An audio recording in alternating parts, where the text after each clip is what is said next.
I think few people would argue that Lane Staley belongs on the Mount Rushmore of best rock and metal vocalists of all time.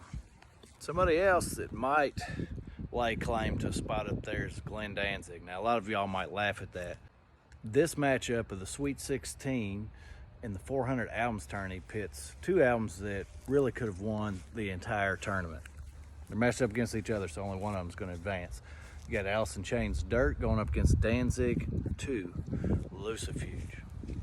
Now, the vocals are the highlight of Alice in Chains' Dirt, and of all their albums, quite honestly. The music's great, the production's great. This is a super heavy Alice in Chains album, but the raw, pure, authentic emotions of Lane Staley's vocals really carry this album.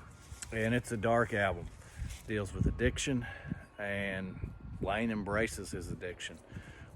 He's very open about it on this album, and it's very, very in your face.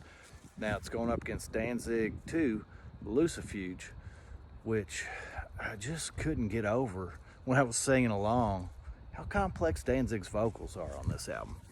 And some of the bands I was in growing up, we covered several tracks off Danzig 1, and that's a phenomenal album, an all-time great album.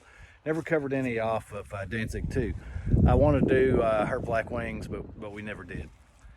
But when sing along now, admittedly, I can't carry a tune in a bucket anymore. There's a lot of complexity, a lot of depth. And Danzig harvests the blues. It's just so soulful and powerful, not just in a meta way. Even the slower songs are very, very powerful on this album. Also, it's a more uplifting album. Alice in Chains' Dirt's down the hole. It's a downer. It's a downer. He's embracing his addictions, but it's a downer. And I just don't want to be down the hole.